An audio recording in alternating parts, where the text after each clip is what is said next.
Good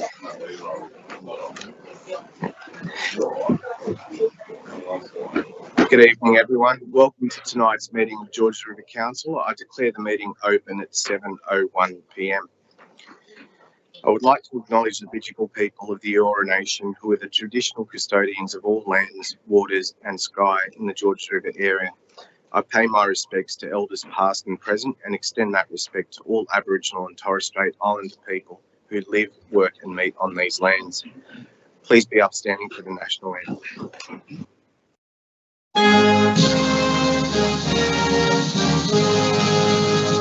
Australians, oh, let us rejoice, for we are one and free. We've golden soil and wealth for toil, our home is God by sea. Our land abounds in nature's gifts, all beauty rich and rare. In history's page, let every stage advance Australia fair.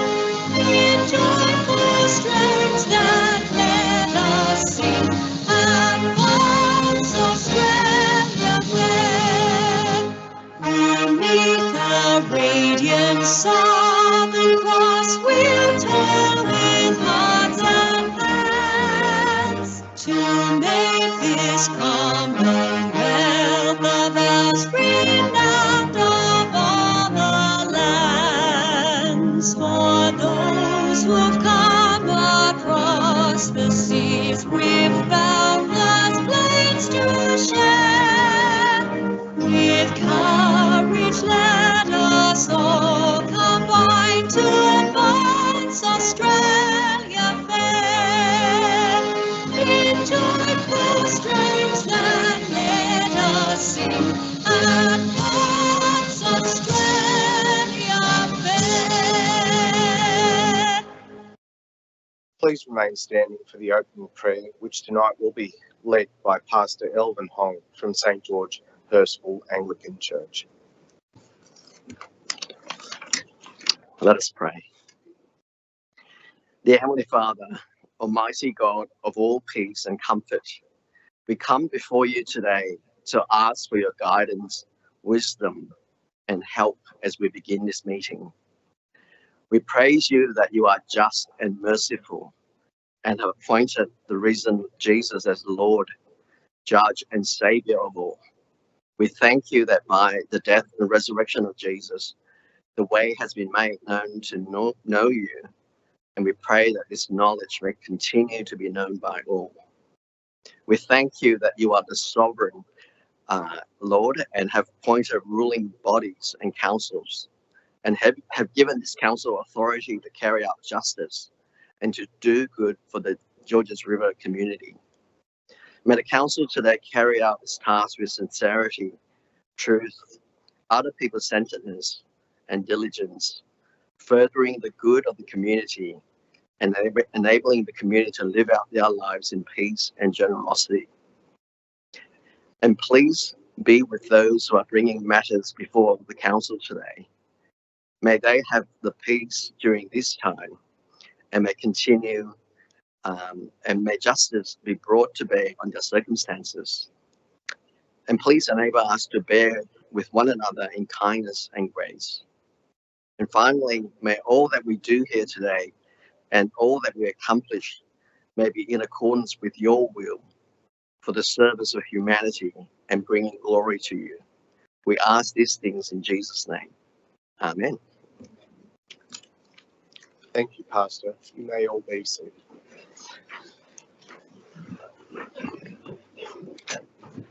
Tonight, I have an apology from Councillor Natalie Mort. Are there any other apologies? Oh, she's online. I'm sorry, Natalie. Okay, so I will need to move a motion for Councillor Mort. Councillor Mort has requested to join the meeting via audio-visual link. Do I have a move for that? Moved by Councillor Marnie, seconded by Deputy Mayor Bull. All those in favour say aye.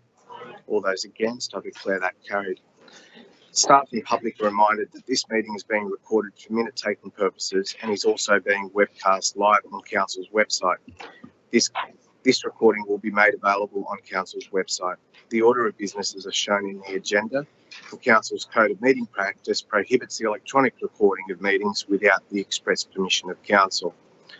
I have a number of declarations of interest from councillors. The first one being from Deputy Mayor Borg, declared a non-significant non-pecuniary interest in item CCL 066-24, which is the property matter assignment of lease for Parkside Drive tennis courts, for the reason that her son has previously had tennis lessons at Parkside Drive tennis courts and she is known to the existing tenant. Councillor Marnie declared a non-significant non-pecuniary interest in item CCL 065-24, confirmation of the minutes of the Georges River Council Traffic Advisory Committee meeting held on the 3rd of September 2024, for the reason that he is acquainted with one of the non-voting members as he was a former work colleague. And Councillor Lansbury has declared a non-significant non-pecuniary interest in item CCL 065-24, confirmation of the minutes of the Georges River Council Traffic Advisory Committee meeting held on the 3rd of September, which is TAC 071-24, Durham Street, Hurstville, changes to parking restrictions. There are 5 speakers registered for tonight's meeting. I would remind the speakers that speakers have a 3-minute time limit. The first sound that you hear indicates that you have 1 minute remaining, and at the second sound, if you could please conclude your comments.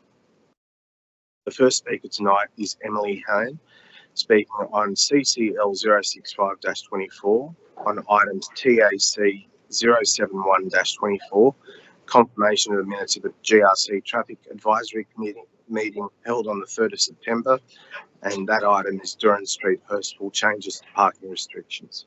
Emily. Thank you.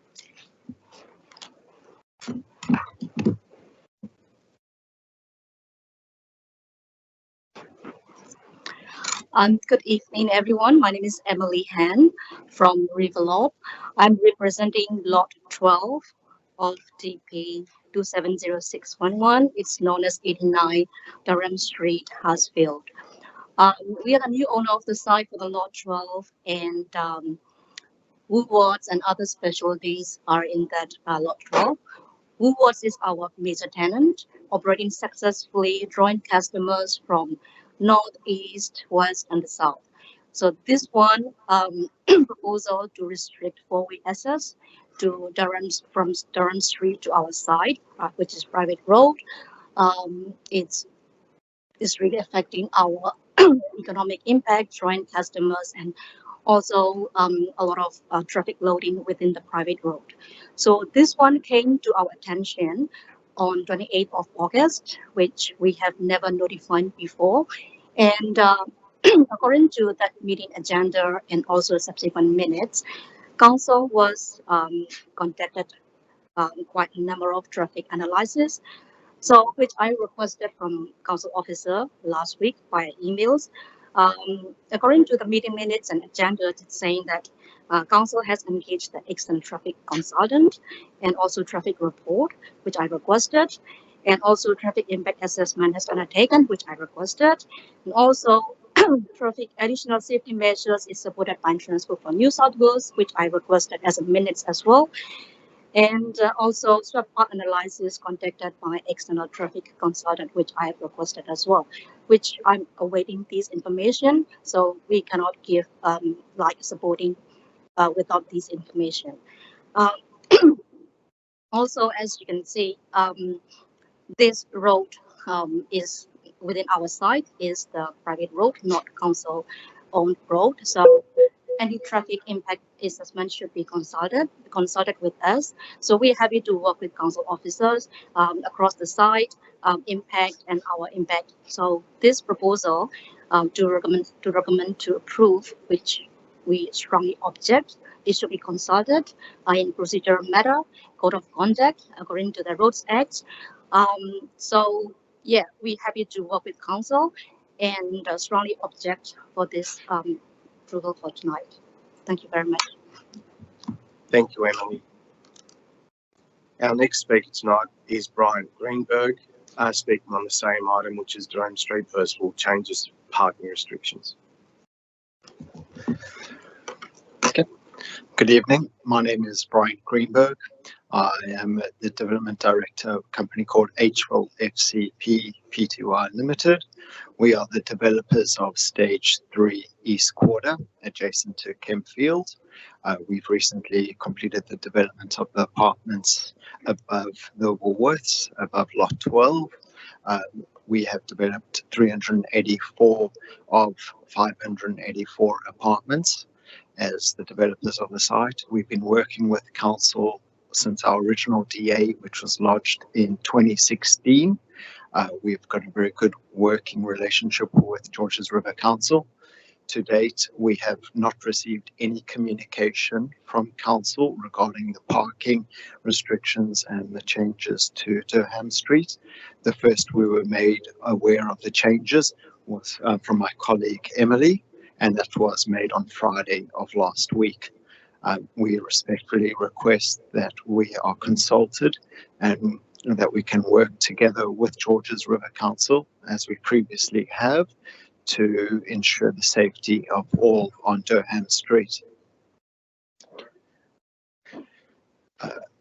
As I said, our main grievance at the moment is that we were not notified as a significant landholder and developer of the site, with the remaining 200 apartments yet to be developed with the current DA in place. So we respectfully request to be consulted, to work with council in the interests of improving road access and safety for all. Thank you. Thank you, Brian. Our next speaker is Anthony El-Hazuri, speaking on the same item, which is Durham Street First changes to parking restrictions.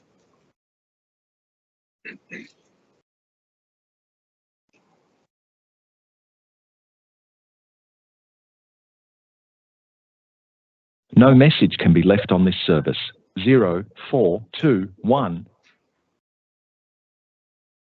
We'll go to the next speaker.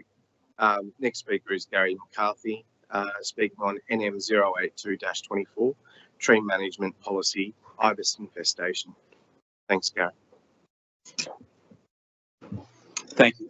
Could I have the first image put up, please, with the that I submitted, please, today? Lovely. So, look, thank you. We'll change gears a little bit from those other matters. My name's Gary McCarthy. I'm a resident of Myers Street, Sans Souci, and I want to thank the council for the opportunity to speak in support of the amendment to the tree management policy regarding ibis infestation put forward by Deputy Mayor Borg, and I also endorse the comments that are in the agenda for the meeting tonight by Director Lata in relation to the motion. My wife and I have been residents of Myers Street, Sans Souci for over 37 years. Since late June, a large colony of white ibis have colonised two very large gum trees on the nature strip in Myers Street. The reason they have colonised these two particular trees is that these trees have been allowed to grow in excess of 40 metres and with very extensive branch network that provides the perfect roosting opportunity for the colony. One of these trees is directly in front of my home on the council nature strip, and the other equally large gum tree is on the nature strip located 2 doors down from me. The roosting of the ibis that is occurring in these trees has been hugely disruptive and is detrimental to the health and well-being of the impacted residents. In the words of one of my neighbours, since the ibis have arrived, our lives have been turned upside down. The facts and the views that are consistent that I'm going to express tonight are more than a dozen neighbours that are impacted and are supportive of my address to council this evening on their behalf.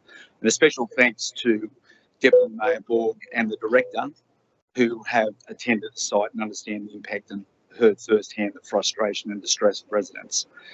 So ibises roost communally, and this large colony produces dropping feces on a weapon grade scale, as you can see. This is no ordinary droppings. These facies drop from high in these two trees, and because of their extreme height and very extensive large branch network, the splatter area is well over 100 metres in length and 30 metres wide. This issue impacts multiple dwellings on both sides of the road. Cars parked in the street have been absolutely caked, as you can see in the ibis feces. Paintwork extensively stained and damaged, and many cars have required expensive professional cleaning to remove these feces. The roadway often looks like a ski run on Thredbo. Such is the dramatic overload of white splattered feces on the roadway, which is a terrible eyesore and in wet weather very slippery and dangerous to both people crossing the road and travelling cars. Branches are covered in feces that fall from these two tall trees on both the roadway, public footpath, my front fence, all over my front path, my gate, and also over my front grassway. These ibises are well beyond just a serious nuisance. They're a major public health issue as well. These droppings pose a serious threat to the residents' health in Myer Street, Sans Souci, and the local LGA. There are several published studies in the literature that have demonstrated that ibis feces can be a serious health hazard. There are a host of pathogens, both viral and bacterial, that are extremely harmful to humans, including Salmonella bacteria, Newcastle disease virus, avian influenza, and encephalitis. My family now have to keep our windows shut and our doors closed to minimise the risk, especially if there is a wind blowing. Upstairs bedroom windows need to be closed at night to minimise both extensive squawky noise and the harmful pathogens from entering our upstairs bedrooms. This will become an even bigger problem in the warmer months when you need the windows open. Research shows that children, the elderly, and the immunocompromised are even more prone to bacterial infections from these birds. I have family members living at the premise, and there are residents who are immunocompromised and are terribly concerned about the health implications of excessive fecal matter. Sorry, Gary, if I Yes. get you to wrap up. Sure, I'll just wrap up. Okay. So in closing, if you look at all the health issues, the public nuisance issues, there's nothing more fundamental and precious than the protection of personal safety and consequently good health that your home provides. I would contend that support of the motion demonstrates the capacity of Georges River Council when confronted by unusual circumstances, in this case, ibis infestation, to think about the residents they serve and take all measures to help mitigate and discourage ibis from nesting in effective areas. This is a red line issue for residents. Thank you. Thank you, Gary. Our next speaker is Adrian Polhill. Oh, Mr. Anthony. Hello. Hi, Anthony. This is Sam with you, the Mayor of Georges River Council. You've got 3 minutes to address council. The first sound that you hear will mean that you have 1 minute remaining, and the second sound you hear will mean that your time is up. If you could just wrap up your comments. It's over to you now, Anthony. Thank you, Mayor. And thank you, councillors. Apologies. I was missed earlier. I'm currently overseas. The subject matter is quite an important one. We're the owners of the retail centre at 89 Durham Street, which is currently anchored by the Woolworths, but is soon to be occupied, the specialty tenants to be occupied by a number of smaller retailers, which was envisaged under the original DA. The proposed changes to the access arrangements on Durham Street from the subject site are particularly concerning, primarily because we understand the similar proposals put to the Traffic Committee back in December last year, and at the time were rejected because of the unacceptable impacts it would have. Since then, and we're not sure how or why, and we've put these questions to council staff. We're not sure why, but since then, despite the resolution at the time not proceeding with that proposal, there have been changes to Durham Street, including removal of the right turn line marking. Right turn still permissible at the moment, but the line marking was changed. The proposal as it currently stands, which seeks to restrict the left in, left out access to the driveway, not only impacts our retail site, but has flow-on impacts to the access to the residential development within the site, and also the neighbouring East Quarter development. Our concern is a number of things. Firstly, the proposal as it stands apparently emanates from a high-level traffic analysis or high-level traffic investigation. We haven't had the opportunity to review what that means. We've asked for this information to see what the impact would be on our site, what would the impact be on the local traffic network. That information hasn't been forthcoming. I will note, and I believe some of the previous speakers have noted the same thing, that as owners, we have not been given any prior notice of this application or this proposal. So for us tonight, the main thing we want to highlight is we believe this will have a significant impact on the retail within the site, the flow of traffic, but also the impact on the local traffic network.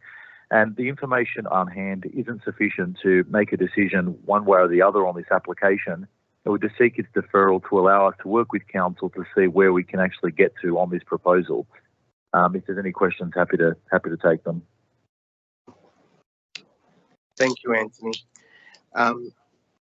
Our next speaker is Adrian Polhill, who is speaking on NM 083-24, which is the National Tree Day event, Pierce Avenue Reserve Peak Coast.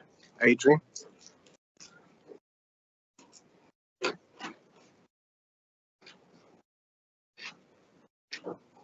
The person you are calling is not available.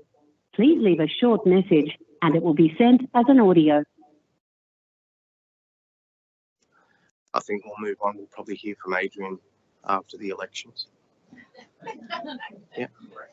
Okay. Councillors, we move on to confirmation minutes of previous meetings. First item is CCL 064-24, confirmation minutes of the council meeting held on the 26th of August 2024. Do I have a mover? Moved by Councillor Smerdley, seconded by Councillor Fakara. All those in favour say aye. All those against, I declare that carried. Next item is CCL 065-24, confirmation of the minutes of the Georges River Council Traffic Advisory Committee meeting held on the 3rd of September. Councillor Smerdley, mover and seconder. Councillor Smerdley, the floor is yours.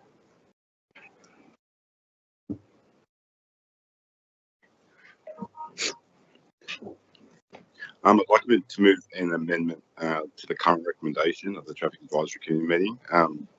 The current recommendation,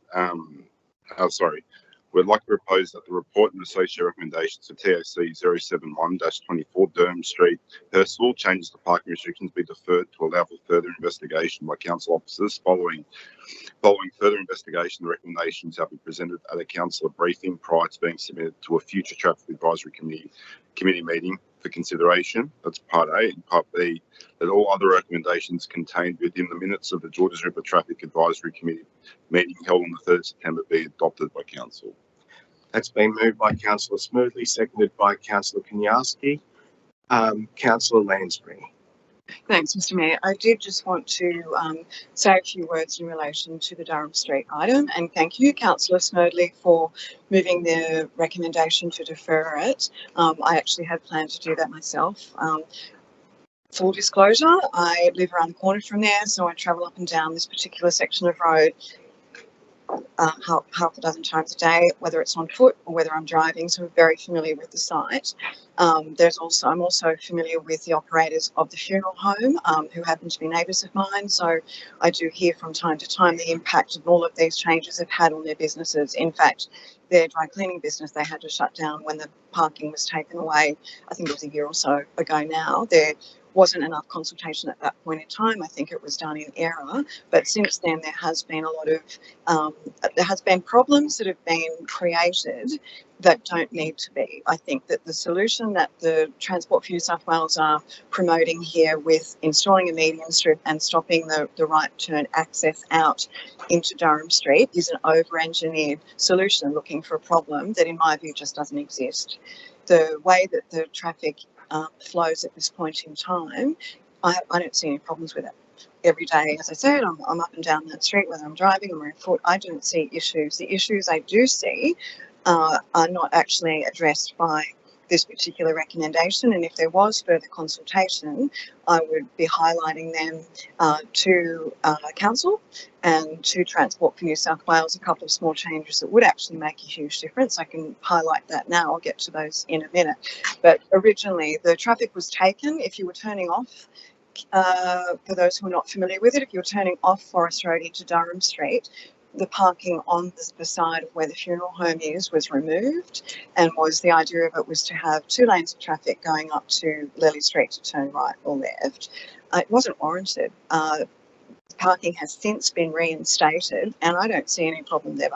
I think if you actually do install a median strip to block right turn egress from the Woolworths building or the apartments, whichever it would be, you would be directing traffic back onto Forest Road, past the school again, and people would have to go through another 2 or 3 sets of lights. I fail to see the efficacy of that. I think it is far easier if they were to exit the car park and just turn right.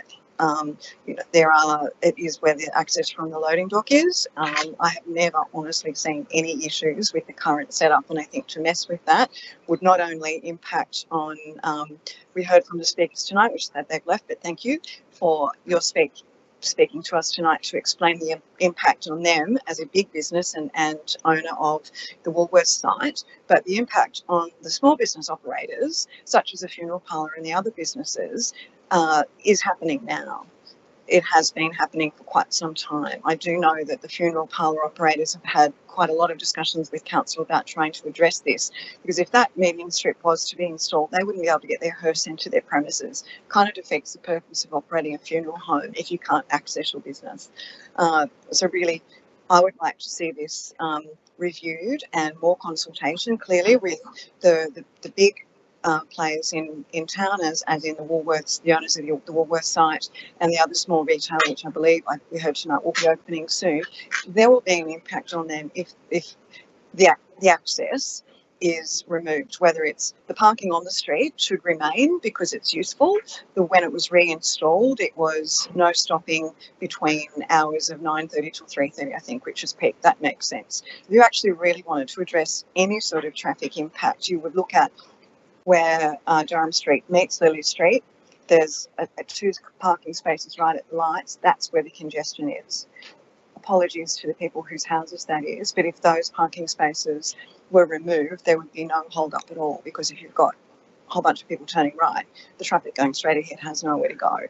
More importantly, if you're exiting Durham Street into Forest Road, there is a pedestrian crossing that didn't exist until this new traffic installation was put there, and I've seen quite a few near misses of people not realising it's a crossing. So I would be advocating for a left turn watch for pedestrian sign. That's a really simple thing. Those are the things, the enhancements that could be applied to this location. But to go any further than that, to remove any parking, to install any more, as I said, over-engineering with a solution to a problem that doesn't exist. So thank you, Councillor Snerdley, for deferring it, because I think that there is a lot more work to be done before we get to the point where people realise, people are consulted with, who are stakeholders in this, the owners of the buildings, etc. They need to be a part of it, because if it impacts on their business, it's not a positive step forward. It's not going to be for safety measures at all. It actually will create more issues, in my view, from being a frequent user of this site. So I think this is the best way forward. Thank you. Thank you, Councillor Lansbury. Councillor Kaniarski. Thank you, Mr. Mayor. I just want to say that I'm so excited that people are finally taking traffic matters to the Traffic Advisory Committee rather than to Council. Thank you. Thank you, Councillor Kaniarski. Councillors, any further discussion on this item? There being none, I'll put the motion. All those in favour say aye. All those against, I declare that carried. Next item is my mayoral minute, which is MM026-24, acknowledgement to all councillors and Georges River Council staff for their contributions in the 2021 to 2024 council term. If you could bear with me, councillors, I know this might be a little bit timely, but I think it's appropriate. I would like to thank all staff led by the General Manager David Tuxford and the executive team, as well as my fellow councillors during my tenure at Georges River Council, for the collaboration and dedication in achieving positive outcomes for the community. I would also like to recognise all the achievements of the 2021 to 2024 council term. Progress is not an easy journey. However, the challenges and tough decisions we've faced together always had the community's interest at the forefront, with the aim to strengthen and improve the lives of our constituents. We listened to our community through the development of the Community Strategic Plan and have consistently demonstrated our commitment to innovation, excellence and community development through the successful implementation of several great groundbreaking projects. Excuse me.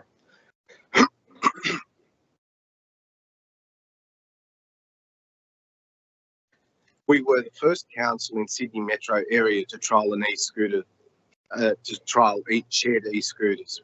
We achieved our target to source 100% of renewable energy for all operations 3 years early. Netstrata Jubilee Stadium was host to the training ground for the Matildas in the 2023 FIFA Women's World Cup. The Hurstville Civic Precinct planning proposal was gazetted and we launched the first ever Spark Sydney South event, an innovation festival aiming to nurture innovation in our local business community. These initiatives have had and will have a profound positive impact on the lives of our residents and visitors alike. The community's enthusiasm for connection has been evident with the continuing growth of council events. Recent years saw the introduction of a dedicated festival for young people through the Georges River Youth Festival, an international celebration of diversity through performances like Eurovision live broadcast party, and an immersive art festival delivered in an urban setting with Uncontained, attracting visitors to the local government area and harnessing state and national media presence to promote our city. We also saw the 20th anniversary of Council's Lunar New Year Festival, producing the largest attendance in the history of council events and making it one of the largest cultural celebrations in Sydney.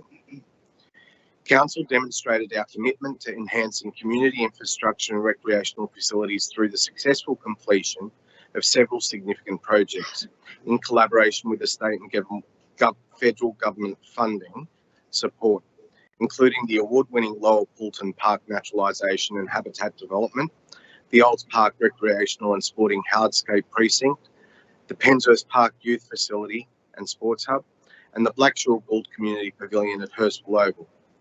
Recently, Council proudly opened Memorial Square, McMahon Courtyard and Riverwood Reconnected, which enabled a much-needed refurb of our town centre. A major transformative project that this council were proud to deliver for the community is the remediation of the Kogarah War Memorial Pool site, which will be followed by the development of a new aquatic facility. There have been many council resolutions over the past 3 years for the progression of the site, and I look forward to seeing the future progress. Additionally, we have created numerous dog parks, playgrounds and lighting upgrades, resurfaced sporting fields, as well as delivering the Cast Bush Park Foreshore Naturalisation Project, which will have tangible impacts on everyday community life. Council's proactive approach to improved governance practices saw the development and adoption of multiple strategies and policies such as the Georges River Transport Strategy, Customer Experience Strategy and Charter, the Events and Festivals Charter and Toolkit, the Social Justice Charter, Community Lease and Licence Policy, Local Approvals Policy, Principal Certifier and Council Responsibilities Policy, Grants and Donations Policy, Significant Tree Register, Child Safe Action Plan, Disability Inclusion Plan, Interaction with Children and Young People, Wildlife Protection, Area Policy and the Community Infrastructure Needs and Assessment Area Acquisition Strategy. These strategies and policies were developed in alignment with various state and local government plans to ensure we continue to enhance our service offerings, providing equitable access, increase social cohesion, provide places and spaces for our whole community, and ensure sustainable development planned strategically and instill long-lasting positive impacts for existing and future community members. Community participation in the decisions that build a better Georges River is important to Council. The introduction of 3 new advisory committees to increase community engagement and genuine consultation with our residents to better inform strategic direction for our future include the Economic Leadership Group, the Sports Advisory Committee and the Seniors Advisory Committee, along with the revitalisation of the Aboriginal Advisory Committee. The creation of these advisory committees allows for a better community engagement, building trust and transparency and informed decision making. We support and build capacity with local organisations to deliver community-focused events and programs. Council implemented a $47 million economic and social recovery plan to support local business, creative industries and community groups to combat the negative economic and social isolations of the COVID-19 pandemic. Partnerships were formed and embedded with community groups to ensure programs were delivered to local sporting groups, our multicultural community and vulnerable community groups. $600,000 was distributed through our community grants program, millions in subsidies provided for community venues and properties, and $300,000 in community events grants and sponsorships allocated. One of the best parts of local government is seeing the immediate tangible impacts for the local residents of council's decision making. Art and culture provide greater connections to our heritage and our local spaces. Council's efforts to celebrate the vibrancy of our community were also highlighted by the creation of 12 pieces of public art to encourage creativity through the community. Specifically, the creation of Nukka at Olds Park, Interwoven at Ormond Parade, and the commissioning of our First Nations artists, Danielle Maid, Marawari and Uhalia. Yeah. So sorry, I get that wrong all the time. To create artwork for the Bat Caves at Loyal Fulton Park have been memorable additions to our streetscape and parks. We were privileged to have Her Excellency the Honourable Margaret Beazley, ACKC, Governor of New South Wales, as guest speaker at home in St George from 1920 to 1960 at Hurstville Museum and Gallery. The exhibition reflecting the social, cultural and family lives of residents in the St George region during the 20th century. The Hurstville Museum and Gallery also housed the Our Journeys, Our Stories exhibition to explore the Chinese migration history in the area and the ongoing contribution of the Chinese community to the Georges River area. We place community engagement at the forefront of our land use and master planning endeavours for our town centres and parks, illustrating our commitment to public participation. This has resulted in many community endorsed outcomes, including our leading land use policy document and the Georges River Local Environment Plan 2021.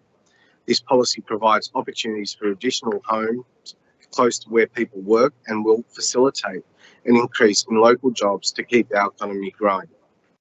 I'm pleased with the inclusive housing strategy and local housing strategy, which established a plan for the delivery of diverse housing in the local government area over the next 20 years, with the affordable housing policy setting affordable housing targets that will help increase the range and supply of reasonably priced housing in the local government area.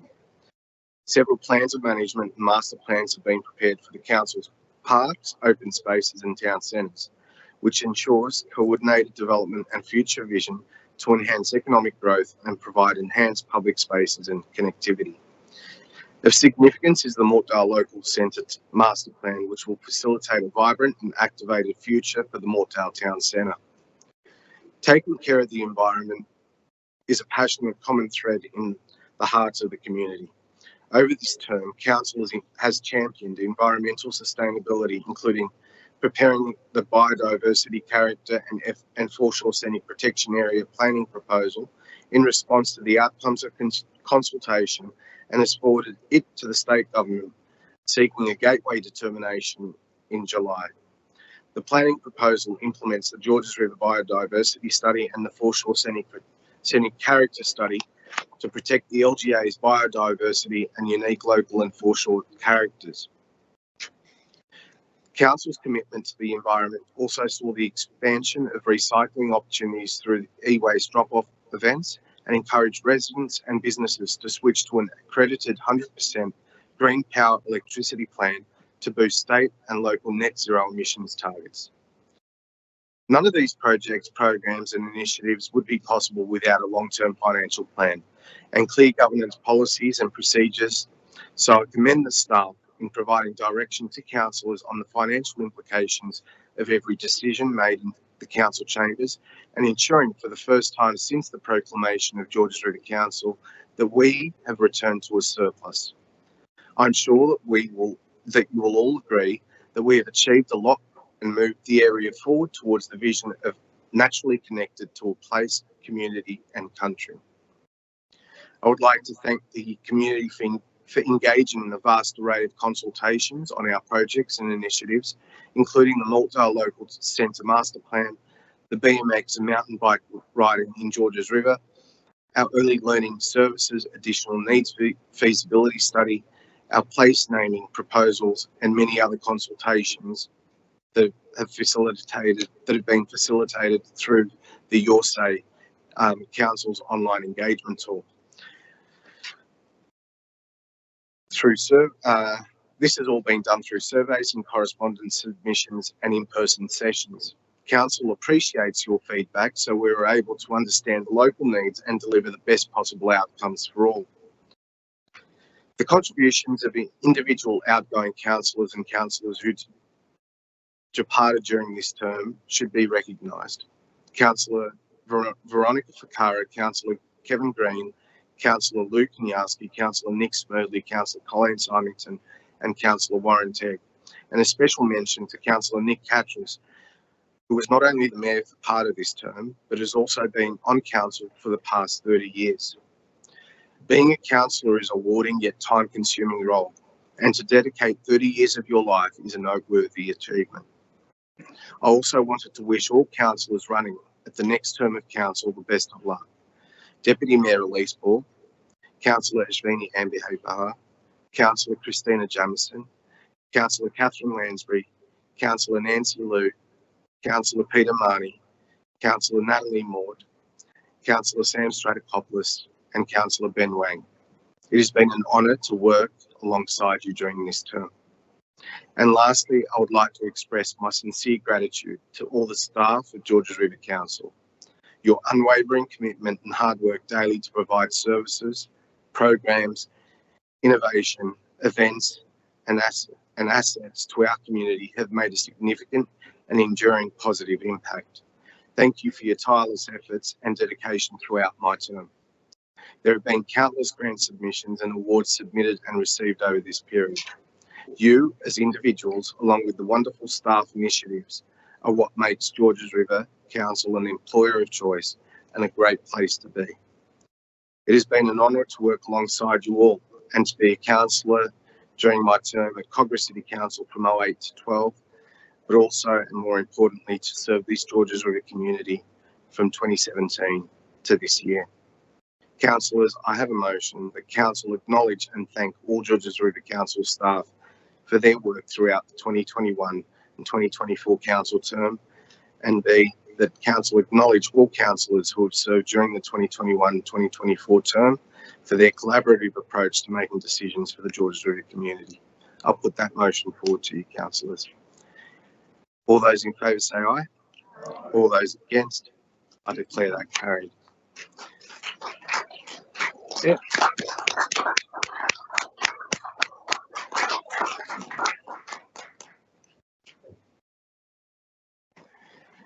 Councillors, I'd like to move a procedural motion that to suspend standing orders and allow all outgoing councillors to address the meeting. Move that way. It's been moved by Councillor Catras, doesn't require a seconder. All those in favour say aye.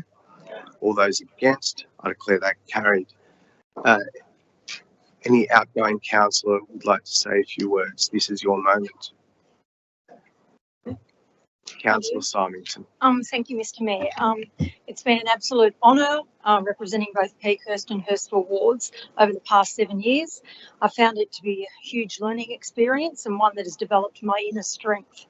It's also provided me the opportunity to acknowledge and accept myself as a secondary survivor of domestic abuse. It wasn't easy to do, and it was never easy for me to talk about it. But if it helped raise awareness, then it was well worth my personal pain. I'll always be proud of the initiatives that Georges River Council, spearheaded by the former Director of Community and Culture, Dr. Rebecca Schultz, supported to raise awareness of coercive control. Those two words, coercive control, were unknown to many in 2019. But then Anna Watson, the member for Shellharbour, brought a private member's bill to Parliament in relation to coercive control. Attitudes started to slowly change, and now coercive control is a criminal offence. So bravo, Anna. The most satisfying part of being a councillor has been listening to residents' concerns and, where possible, being able to find solutions that made their lives a little better. I've met some wonderful residents, and I want to thank those who have emailed and called me telling me how much they appreciated my assistance when they needed help. There are some exceptional community organisations that have been able to visit and assist, in particular Kingsgrove Community Aid Centre, led by the extraordinary CEO, Anne Farrer Hill. They do tremendous work. I want to thank all the council officers that I have worked with during the past 7 years, and I appreciate all the support and advice that they have provided me. Georges River Council is very lucky to have General Manager David Tuxford at the helm, highly skilled professional, who I consider to be an honourable and thoroughly decent person. I'll miss you, David. I'm looking forward to the next chapter of my life, which will involve a sea change and putting all my energies into long physical rehabilitation of my son. Family and friends are so important, and they have been my backbone. Thank you to both my sons, Blake and Daniel, for your ongoing support and patience. And I want to give a shout out to all the nurses, doctors, occupational therapists, physios, dietary and food service staff at St George Hospital in 6 West Neurology Rehab Ward. Your care for Blake has been consistently outstanding, and you've eased my mind knowing that he is safe. To my close friends, Susie, Gary, Audrey, Rowena, Anna, Sonia and Omar, thank you for always being there for me. And a big thank you to Jenny and Paul Fakara for the positive, supportive presence at every council meeting. Thank you both. I want to also wish my fellow councillors who are not recontesting all the best in their future endeavours, especially Councillor Fakara and Councillor Katras. Yesterday brought the beginning, tomorrow brings the end. Though somewhere in the middle, we became the best of friends. And Mr Mayor, can I please give my extra time to Councillor Katras? Thank you.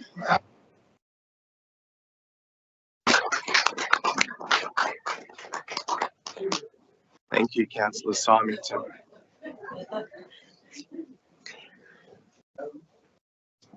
Councillor Kanyarski.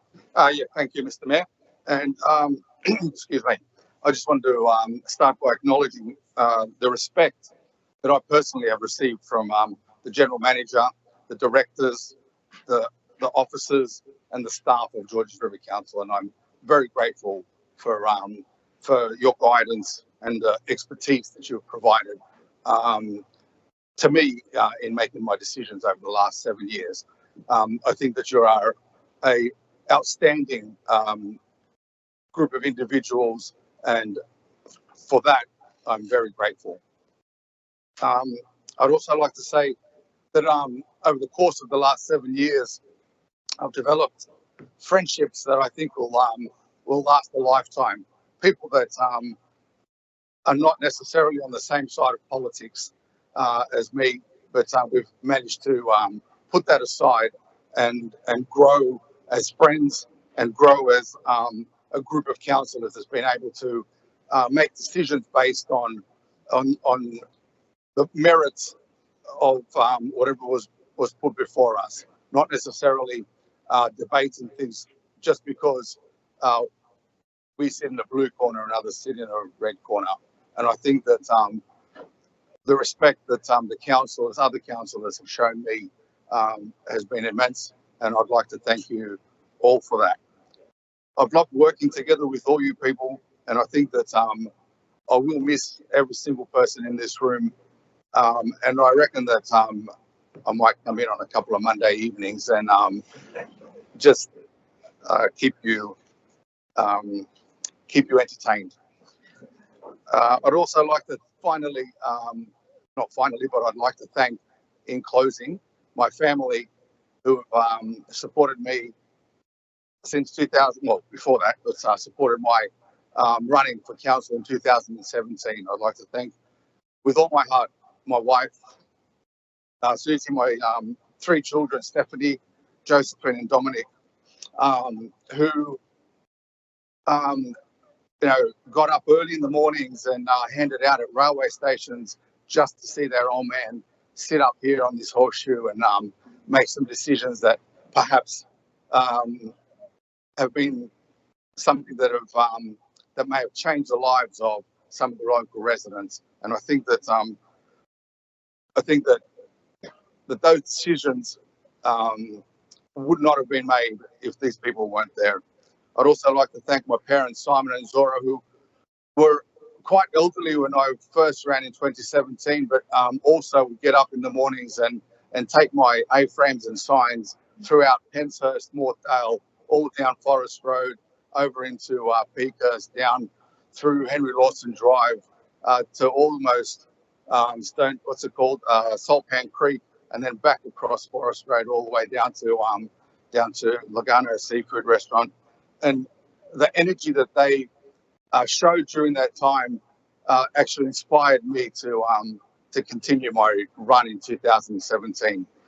I want to thank also my sister Vi, brother-in-law Zoran, and my nephews Jordan and Lucas, who also put aside their life during my campaigns and got up also early in the mornings and assisted me and wanted to see me be successful, not just for myself, but also for my family and Georges River Council as a whole.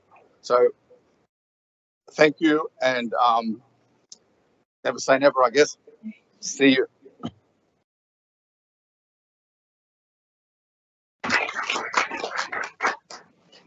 Councillor Smith. Thank you, Mr. Mayor. I'll be brief.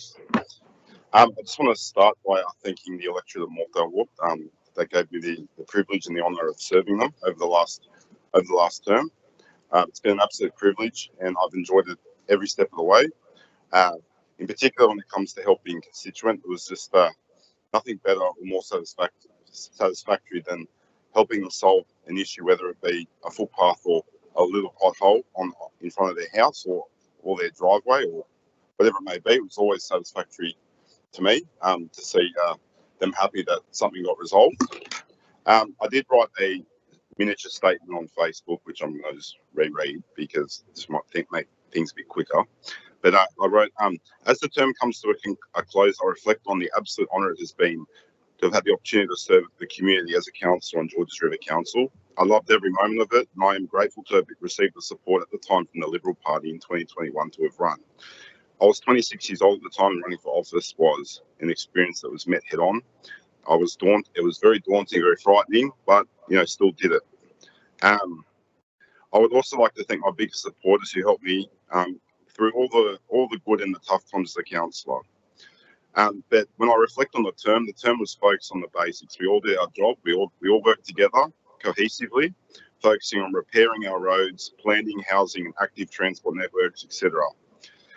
Just to name a few things we achieved for Morthdale Ward together was the Boundary Road and Hurstville Road repairs. That was a disaster, that road. We got it repaired. We all worked cohesively. Mountview Avenue in Narwee, Cornay Street in Peakhurst. Christina and I helped with Mercer Crescent together.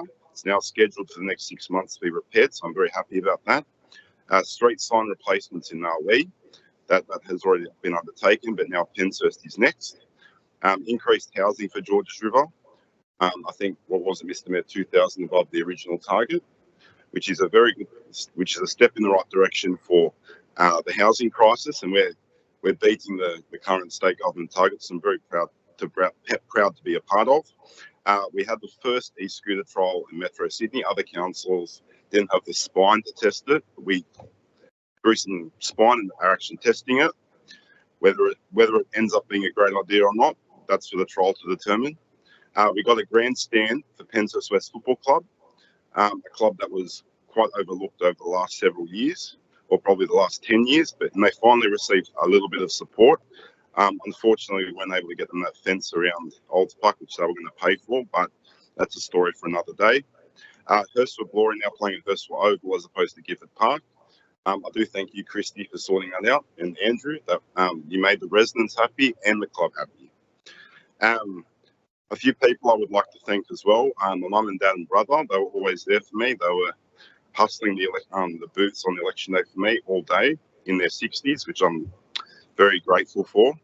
To my friends Jake, Aiden, and James, they've been my best friends since kindergarten. They've always been there for me. Alex Bosnowski for every day at pre-poll giving hell to you guys.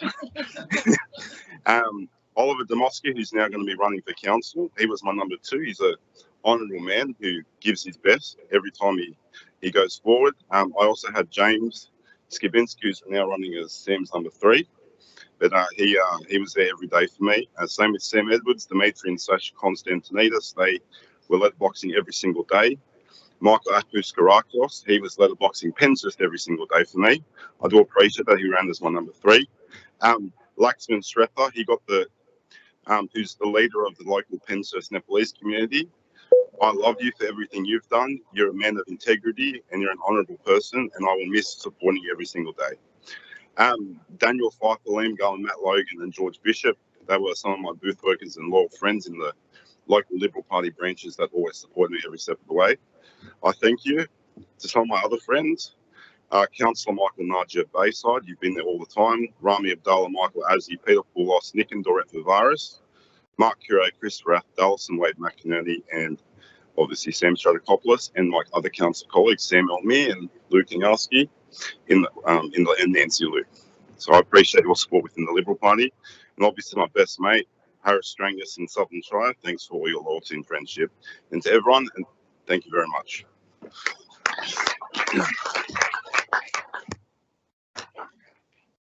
Councillor Picaro. Thank you. Oh, I'm nervous.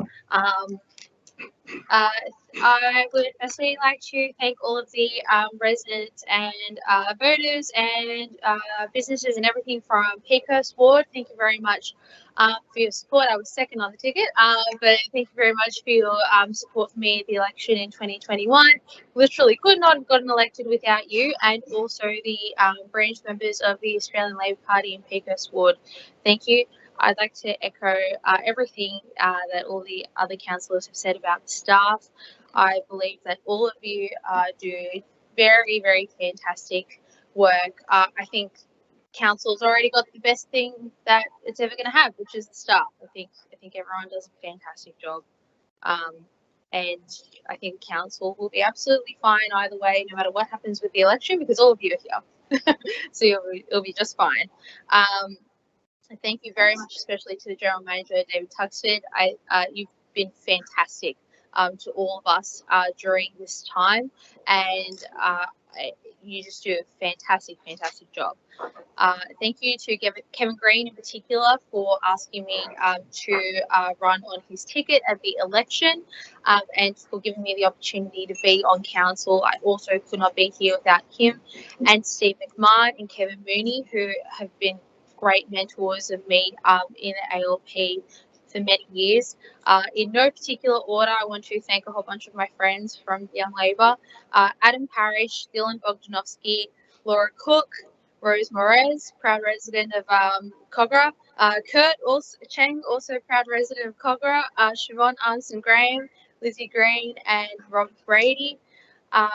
I really could not have done any of this without you and your support for me and for backing me in with everything. I'd like to give a shout out to some of my more local friends, my trivia group, which is Simon Burns, who's here, Sam Notes, Beth Pankhurst, and Alex Melbag. Thank you for the good ideas. Thank you for cheering me up. And just all of your advocacy for local issues, the strong advocacy for local issues.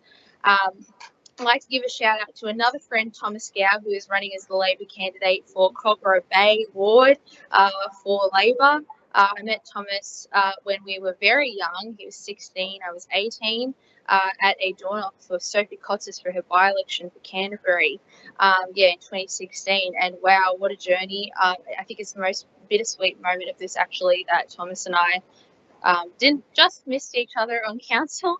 I think he's going to do such a good job. He's going to knock your socks off, everyone. Just watch. A big shout out to Elena Anzelotti and extra knock on wood, Karno and Kapadia, who are the Labor candidates for Peakhurst Ward this time. They're going to knock your socks off as well. Don't worry, just watch and see. Speaking of people who are councillors, who've been councillors with me, Councillor Nick Catras and Councillor Colleen Symington, we've gone through such a journey together, and I'm very grateful for your advice, your friendship, the hugs, the tears, the laughter, everything. It's so unforgettable, and I would love to be friends with the both of you for the rest of my life. Please continue to be my friend.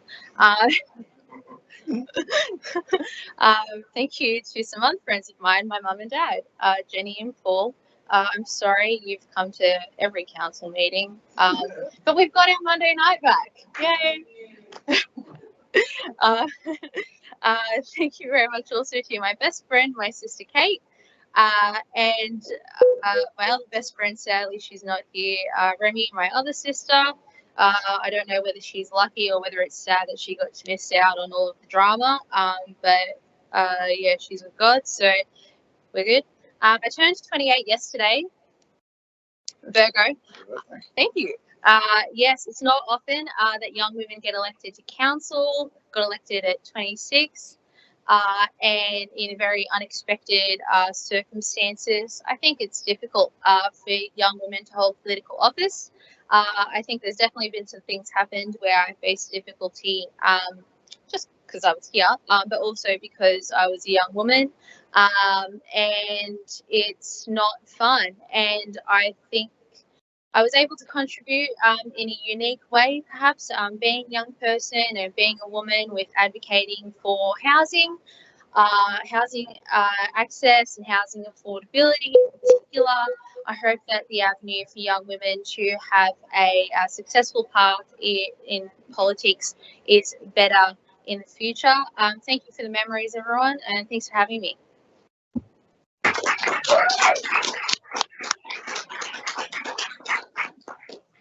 Thank you, Councillor Fakara. Councillor Catras. Oh, thank you. Firstly, I'd like to thank Councillor Symington for bequeathing me her leftover time allowance from her address. I think that was about 2 minutes. I think Councillor Conjosi bequeathed me 1 minute, and the other 2 when it so they give me 3 minutes on top of what I'm entitled to. But look, some of you may have already read the leader article regarding my reflections on my 30-year history in representing the community in both Cogra and Georges River councils. I really don't want to repeat everything that was said, but I do want to highlight some significant points. Within my 30 years of service, I was privileged to have been elected as mayor to the former Cogra Council and to the Georges River Council. During my mayoralship at Cogra, the focus was on sustainability, natural heritage conservation, carbon footprint, and efficient resource management issues, while still keeping my eye on the long-term financial sustainability of council. I do recall, however, that I was criticised by a former Hurstville mayor because I gave up the mayoral V8 Holden Caprice for a Toyota Prius hybrid vehicle, as it would set an undesirable precedent that would force other mayors to follow. I was, however, happy to earn the reputation of being the mayor with the ecological sustainable principles, which have been my priority to this very day.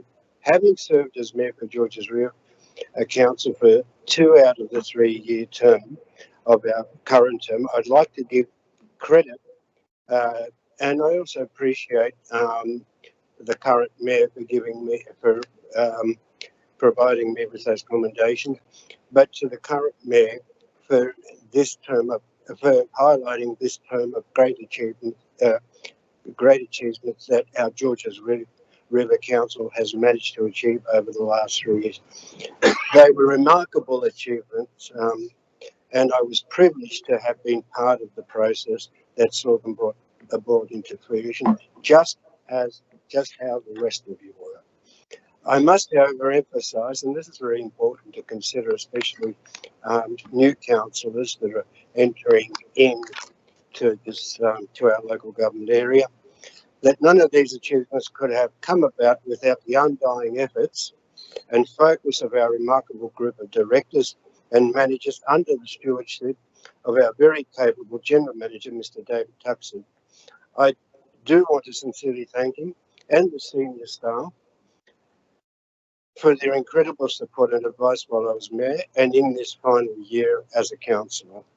The message that I want to send to the incoming councillors, and I'm sure that the other councillors that are already councillors understand this very well, incoming councillors and senior, is that these senior councillors are the ones that make us as councillors look good.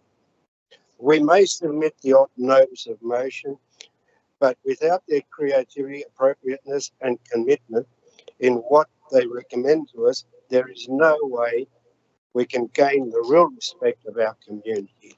We may be the front line, but the real line is our directors, our general managers and all the managers on council that do make us look good. I further note that I definitely have experienced an evolution in the thinking of the modern day community and the modern day politicians.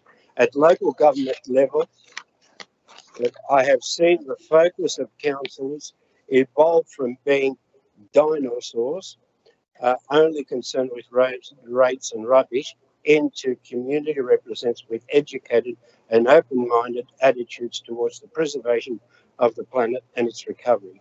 As you are all aware, on election day I will be stepping down as a councillor after being honoured with the privilege of being able to serve a local government for around 30 years. And I served North Ward at the Cogra Council, and I've served in Cogra Bay. But I must admit, I believe that I served the whole of the Georges River local government, and I think that we all do in some way or another. I really want to thank the community for allowing me to do this, and I also want to thank all those that have recently communicated to me that they were sorry to see that I was not standing for re-election. I really do hope that I represented the community in a way that changed their lives in a positive manner. As many of you might be aware, it was 30 years ago when the late Brian Langton invited me to become a councillor on the North Ward of Cogra, and as my mentor, his advice sustained me throughout my political life. In the beginning, it became obvious to me that Cogra Council was a dinosaur council that only focused on roads, rubbish and rates. And it's no wonder, because people would ask me, what council were you elected to? And when I would say Cogra, they would then ask me a further question, and I would have to, the further question, where's that? And I would have to respond that it is the area that's located between Hurstville and Rockdale. Over these 30 years, attitudes have changed, but don't get me wrong, roads, rubbish and rates are extremely important at our level of government. They form a major part. You can keep ringing that bell. Where am I up to? They form a major part of our budget, and the community expects us to get them right. However, over these 30 years, I have seen an evolution in attitude take place, which now deals with our quality of life, attitudes to the preservation of our planet, and a major emphasis on its recovery. As I keep indicating to many people, I have been on the planet for a significant period of time, and I have seen the evolution of attitudes to climate change, sustainability, inclusiveness, and to our natural and man-made heritage. And although our council, which takes into consideration much of the community expectation, has achieved much with regards to such issues, we still have some issues that we seriously need to further address. Such issues are triggered by the expectation of a well-informed community through education and the appropriate media information. As indicated in the lead article, the main issues are domestic violence at a local government level, long-term financial stability, pollution reduction, racism, and homelessness, along with the provision of adequate housing, which is probably the most important issue facing every council and every state government in the whole of Australia, along with the federal government. I do want to reiterate a couple of messages to the incoming council, and I don't want anyone to take this personally as an insult, but I feel very strongly about this. And especially, I want this message to get through to the incoming new councillors, which should be taken into consideration. Firstly, I believe that it is the height of hypocrisy for any politician at any level of government to personally promote the view that they are seriously concerned with the supply of housing and the exorbitant rental costs, and at the same time vote against proposals that are intended to increase density in the form of buildings that achieve design excellence around railway stations and around large-scale commercial centres. Secondly, and this is very important, I feel that it is a direct insult to people of low to moderate incomes to be categorised by some existing local residents as unfortunate members of an incoming group of residents, commonly referred to as down and outs, to an area where affordable housing is proposed. I did attend a couple of meetings of the Yimby community group, and I can attest to the fact that all those that were present were very professional and only interested in encouraging councils to implement proper housing policies. The New South Wales government is leading the charge in its attempt to implement policies. As councillors who are elected to any of the Georges River Council, you have a responsibility to ensure that your ward shares equitably in the provision of affordable housing, and you should not just support those very few persons that make up some of the voting community who want to maintain the status quo and do nothing to assist our youth and along with many others to house themselves and to be provided with affordable rental housing. Over my many years in local government, I took the opportunity to work with council officers to achieve a balanced approach to development, primarily due to my qualifications as an architect and town planner and experience in matters that involve increased densities and the quality of the urban environment that we want to achieve. I was forthright in ensuring, and I hope this came through, that my opinions were not just based on increasing profits with regards to the proposed developments, but my opinions did prioritise mitigating against the possible adverse impacts on the local community wherever it was sensible and appropriate to do. Over these many years, I have met many very able general managers and senior staff who have always acted in good faith when dealing with the community. I also know that I've dealt with many councillors and mayors from diverse backgrounds who also expressed many different opinions and had varying abilities.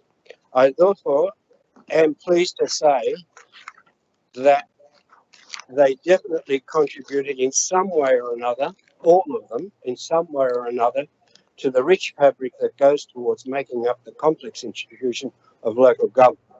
I have already thanked our General Manager David Tuxford and his senior directors for providing me with significant assistance and support while I was Mayor of the Georges River Council in my last in my last term on council. But now I want to thank the previous General Manager and Directors during my term at Cobra Council and those previously at Georges River Council for their support. I also want to wish those councillors who are retiring as councillors my best wishes in whatever their future goals are. And to those that are running in these next elections, I am sure you will be putting your best foot forward so that you will have a great chance of being re-elected. I specifically want to thank two of the most dedicated councillors who stepped up with undying support and true friendship during my times of need and real turbulence. They went past the call of duty. Those two were Councillor Colleen Simon and Councillor Veronica Picaro. A big thank you goes to both of you. I do want to emphasise that it is generally an honour and privilege to be involved in serving our community, and I'm proud of the fact, and this message goes to our wonderful Labor Party heads, and I'm proud of the fact that I have represented the Labor Party for over 44 continuous years and supported my local, state and federal members on each and every occasion that they went to the polls. I was very pleased and I greatly appreciated being awarded a life membership to this great party for what I believe were my undying efforts of support to our Labor Party over 44 years that I have been a continuous member, and the support I gave many of the state members, federal members, etc., etc.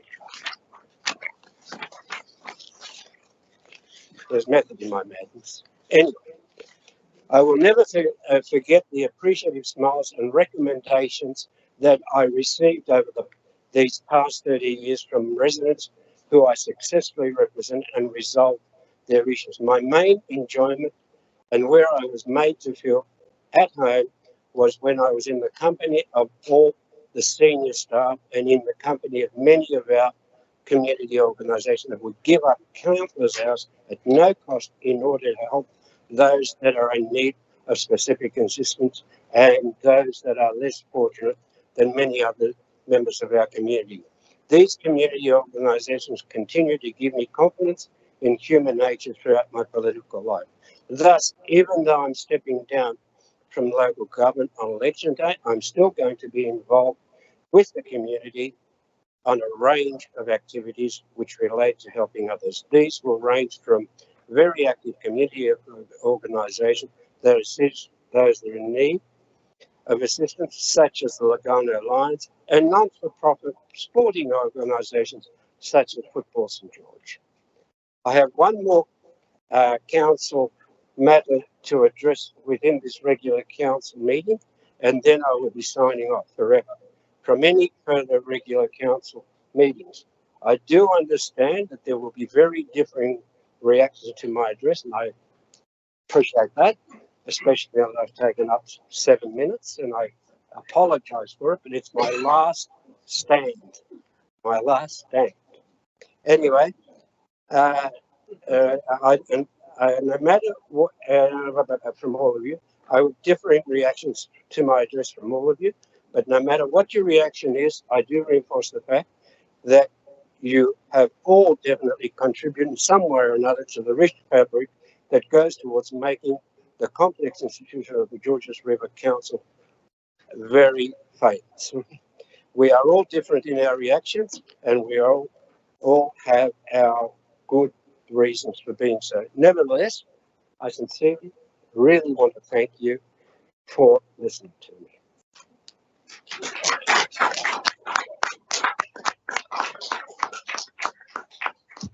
Thank you, Councillor Catras.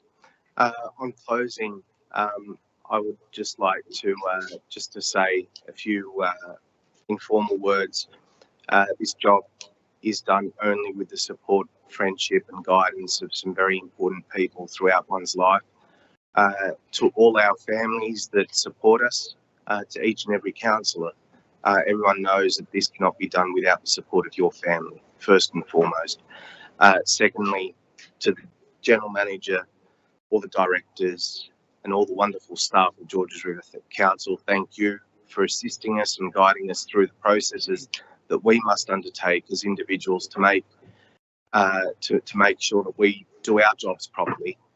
And most importantly, thank you to the community more broadly that continuously brings issues to those elected representatives to be the voice for them at this organisation. And just like we have residents here in the chamber tonight bringing up issues that are important to them and their neighbours, it's those issues that come to us and what we need to do to bring that forward at the forefront of council officers' minds to address those issues. That's extremely important, and that's the importance and the health of a good democracy. And each and every one of us, whenever we run for election, knows that that's the most important thing when you put your hand up. To some of the staff that many people don't see or the public don't see, the Office of the General Manager, Vicky McKinley and her team, Sue Matthew, Claudine Pfeiffer, you are the engine room of this organisation, and you are the connection between us, the community, and the executive team. And I wanted to thank you all for that. And to all my council colleagues, a sincere thank you for the friendships that we've formed. Some councillors, Councillor Lansbury and Councillor Catras, we had the honour of serving with each other on Cogra Council, along with many other councillors, to former staff, general managers, directors, through Paul Woods and his team at Cogra, but Gail Connolly and her team in the first term of Georges River. A sincere thank you from me and the rest of the councillors, I'm sure, but I wish all the existing councillors that are seeking re-election a very successful re-election, and also to the outgoing councillors a very enjoying time away from the spotlight. Thank you again for this honour to be able to serve this community, and on that note, we can now move on. Thank you.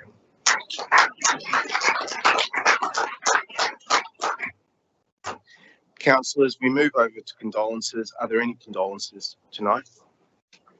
There being none, we'll move on to committee reports. The first committee report is Finance and Governance, CCL 066-24, Property Matter, Assignment of Lease, Parkside Drive, Tennis Courts. Councillor Jamieson. I move the recommendation of the staff. Moved by Councillor Jamieson, seconded by I'll second that, Mr. Mayor. Councillor Kaniarski. Any discussion on this, councillors? There being none, I'll put the motion. All those in favour say aye. All those against, I declare that carried. Next item is CCL 067-24, lease option renewal for Cogra Historical Society Incorporated at Cars Cottage Museum, 80 Kawa Avenue, Cars Park. Do I have a mover for that? Moved by Councillor Liu, seconded by Councillor Lansbury. Any discussion on this? Councillor Lansbury. Did you want to speak?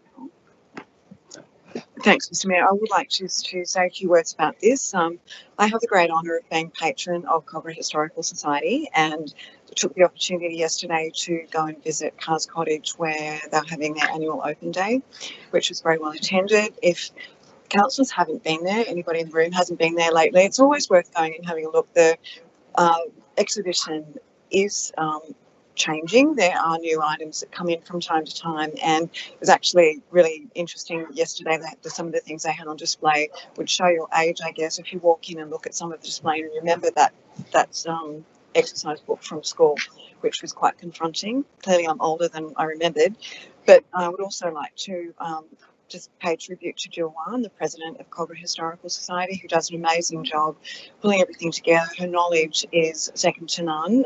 The questions that she was fielding yesterday, and just she just can answer it as to all of the history of the Cars family, and the fact that the housekeeper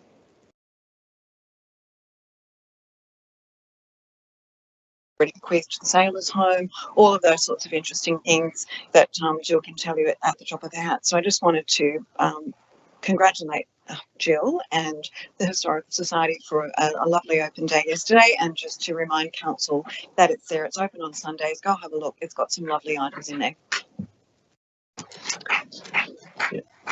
Thank you, Councillor Lansbury. Any further discussion on this, councillors?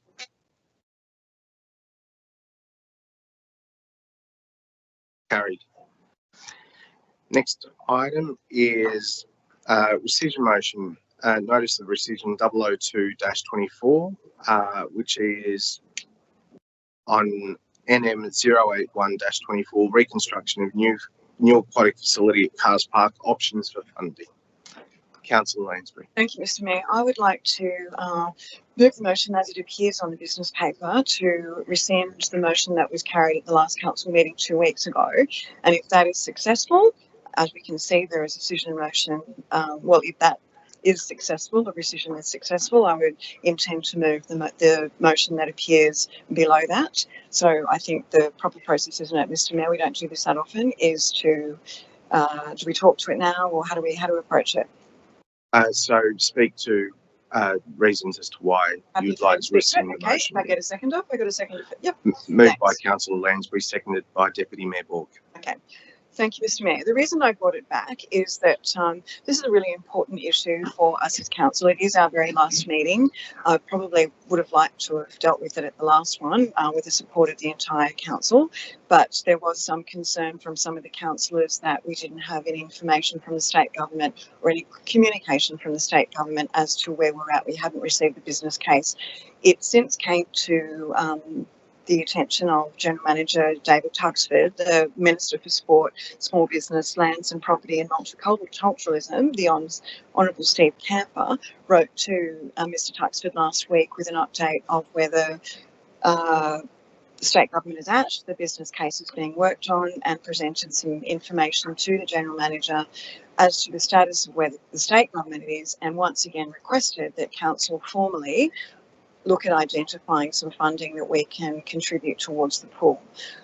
Councillors, I'd like you to really rethink, those of you who didn't support this last time, I'd really like you to rethink your position, and we need to move forward with this. We have got several things in play at the moment. We can do more than one thing. The plan of management is happening. The Crown land process is underway. The land title process is underway. There's a number of processes that are underway. We don't want to delay this any longer. I've said it 1,000 times. I'll say it again tonight. If we continue to wait until we actually physically have more information from the state government, apart from the letter that we got from the minister last week, which all councillors, I'm not quite sure that I could probably, I don't think it's confidential, but I can allude to what's in it. It gave an overview of what the state government has done, and there was an itemised list of processes the state government has proceeded with. It has gone underway. They finalised a strategic business case in May, and they're looking at costings, and they're wanting to collaborate with council to progress this. It is incumbent upon us as a council to actually, show them the money. We need to identify some funding sources that we can contribute to this. The original motion that wasn't supported last week is simply asking for a report. I'm not asking the General Manager to burgle money from an existing project that's underway now to redirect it to the pool. What I was asking our General Manager to do is to look at our overall capital works budget and see that there are items that potentially are not as pressing and as urgent, and also what other places can we identify money from. I don't think there's a whole lot of money of Section 94, now known as Section 711, attributable to Blakehurst Ward, but I think if there is some funding that we could be allocated from there, that's a potential location that we could identify money from. Our General Manager and our Director of Business and Corporate Services are far better placed than me as a councillor to identify these funding sources. I'm not asking for us to commit to that tonight. I'm asking for us to ask the General Manager and the Director to identify the funding sources so we can move forward with the pool. We all know that the community has asked us to do this many, many times. I can't go anywhere at the moment without people asking me what's the status of the pool. I was down there a few days ago. The remediation is pretty much complete. The landscaping is underway, which is only an interim measure. I don't want anyone to think that that's going to be a permanent outcome. It's an interim measure for safety reasons. That's currently underway. The next stage, I would like to think, would be design work, and we need to progress to that. We need to indicate to the state government that we're serious about this. We can't just sit back and say, oh, we're expecting the other tiers of government, as in state and federal, to pay for it all. I think we need to contribute in some way. So, councillors, I'm just appealing to your better angels again tonight to perhaps rethink the position that you took 2 weeks ago, and just consider that it is a report to identify the funding. If we actually do want to progress this item, we need to identify funding at a council level for a contribution, which we all knew that we're going to have to do. yeah, I'm not quite sure how much more I can appeal to you on that. You all have received a copy of the letter from the Minister, from Minister Camper, detailing what the government has done to date and asking us as a council to contribute or to identify some funding. It's pretty straightforward. It's not binding the new council to anything at this point. We've already entered into an agreement with the state government that we want to get this pool built. Premier Chris Minns, one of the first things he did when he was elected, his government was elected last year, was to say that he is determined to see this pool built. It's his electorate. Of course he wants to see it built. He's not going to renege on that promise. As councillors, not everyone on this table might see the value of Cars Park Pool, but I would dispute that and say that there are many thousands of people in the community that do see the value of it, who learnt to swim there, whose kids learnt to swim there. We have a gaping hole in our Learn to Swim program in Georges River. It still won't be up and running for, I would like to think, another 2 or 3 years, which is probably a little optimistic at this point. But councillors, please think seriously about supporting the rescission motion so that we can go back to the original motion from a fortnight ago, I think it was, and move this forward. It's not going to serve anybody's purpose to play politics and to, sit on our hands until such time as we have something else from the government that is going to satisfy the whims of people who might not even be here in the new term of council. I'm contesting the election. I'm fully hoping that I will be here to progress this pool because it's one of the things that's kept me going as a councillor. I recognise how important it is to my community. It's in my ward. I grew up swimming there. My kids swam there. All of us have got history associated with this location. We need to see this facility rebuilt to service our community going forward. Please, let's just move this forward now and please support this rescission motion. Thank you. Thank you, Councillor Lansbury. Deputy Mayor Bourke. Thank you. I support the rescission motion because the motion being rescinded says that Georges River Council will do nothing until we receive more information from the New South Wales State Government. The rebuilding of Cars Park Pool is a significantly important issue for our community, one that they have been waiting too long for. This council is fully committed to the rebuilding of Cars Park Pool, and the proposed motion to be considered if this rescission motion is successful gives a clear message that we are committed.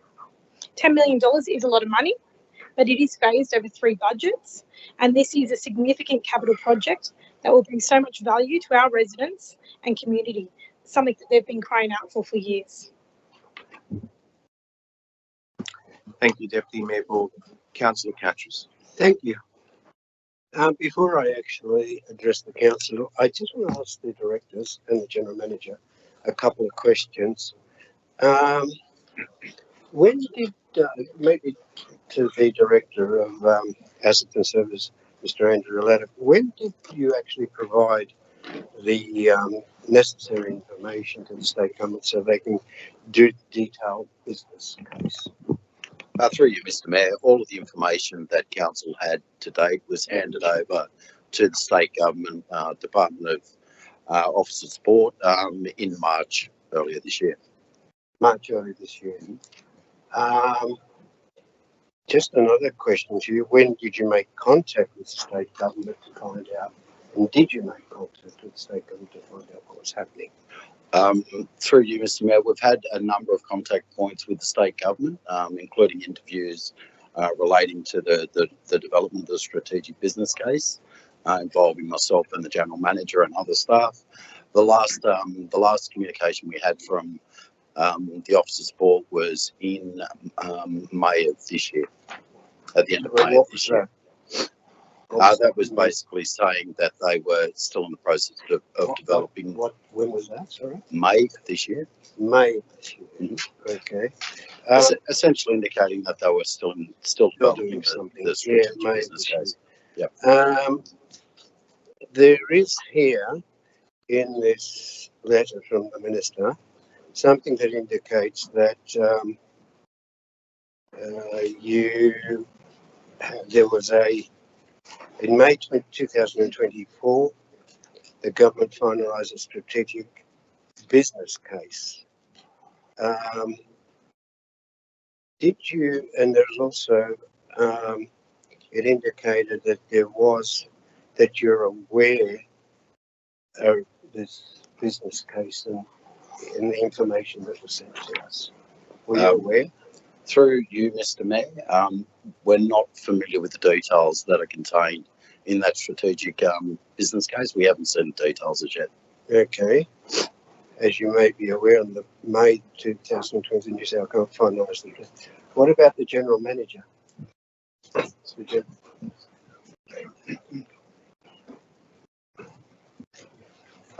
Was you aware of anything with regards to the strategic business case? Through Mr. Mayor, no, I was not. Thank you. I think the other thing that we were handed was this memorandum of understanding, and it has to do memorandum of understanding Georges River Council New South Wales Office for Sport. It's dated the 5th of September 2024. Is this the same one that you sent off to the state government? Is it similar to this? Would you be aware? Councillor Catras, that's exactly the same MOU that's been delivered to the state government. Thank you. I asked all these questions, and I think many of you will be surprised that I've had a lot of thinking. I've done a lot of thinking on this resolution motion, and many of you were surprised that I'm going to support it. And there's a very good reason why I'm going to support it. The very good now, but before I go on, I do want to say one thing. Something was referred to me last time in the deliberations that what has changed my mind. Nothing's changed my mind. As far as I'm concerned, I've always supported the Cars Park pool to go back to the Cars Park area. Now, but the questions that I put, the reasons why I wanted to change and amend Councillor Lansbury's motion was there was no information forthcoming. We didn't have a signed MOU. We didn't have a business case. There's a lot of information. We didn't know what the state government, the federal government can contribute to the pool. And but now we have a letter from the minister that basically indicates that yes, they're onto it, and they've got what they call a final. They're wanting to finalise the strategic business case only on the basis that we have to turn around and indicate to them what we're prepared to contribute. So the table has been turned somewhat, and it's coming back to us. So, but for the state government to actually act on this, what they're saying is, you need to tell us what you're going to contribute. But fair enough.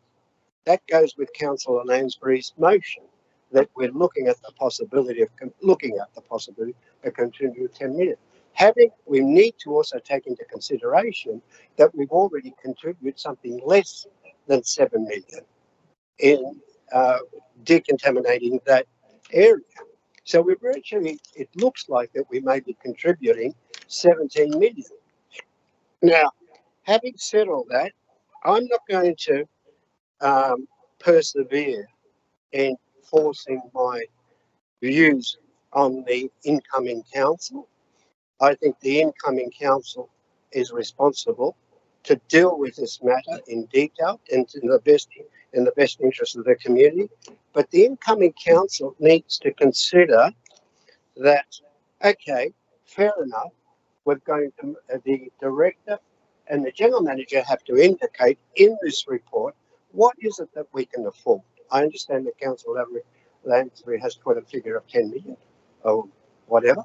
We need to know what it is that could be sustainable. There are many other things, like for instance, I looked at what they're providing. They're not providing an indoor that was provided to us. They're not providing an indoor learners pool, a 25-metre heated pool. They're not providing that.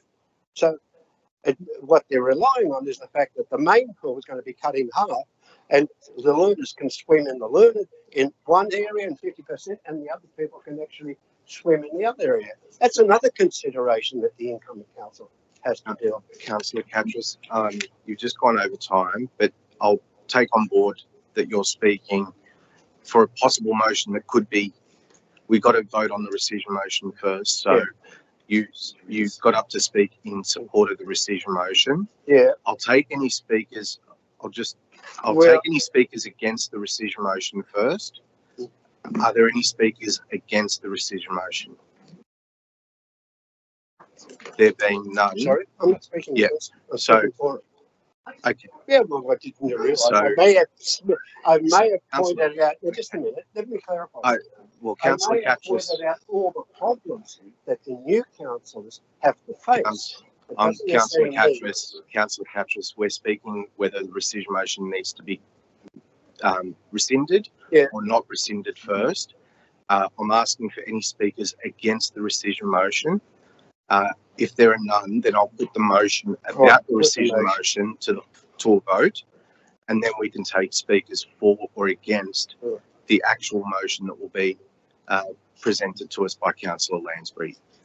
Councillors, there being no speakers against the rescission motion, I'll put the rescission motion forward. All those in favour say aye. All those against? Aye. Okay, I take. No, I take Councillor Maud's vote for. Yep, that's correct. So that was a unanimous decision. I declare that carried. So the motion has now been rescinded. Councillor Lansbury, your motion to be presented. Thank you, Mr. Mayor. Thank you, councillors. So we're back at the original motion that I presented to council 2 weeks ago. I did want to make. Oh, do I have a seconder? Thank you, Deputy Mayor Walk. There was one small amendment I did want to make, which was suggested to me by the Mayor. Thank you. That at the first ordinary meeting of the new term of council, the General Manager, I would like to add the words "and the Director of Business and Corporate Services provide a report to councillors." I just think between the two, the General Manager and the Director is a more appropriate request, and the rest of the motion would be as is.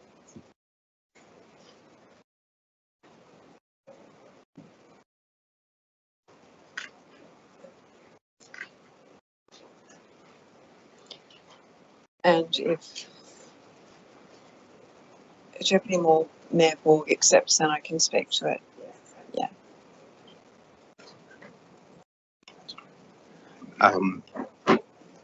Did you still want to include point I and 2I?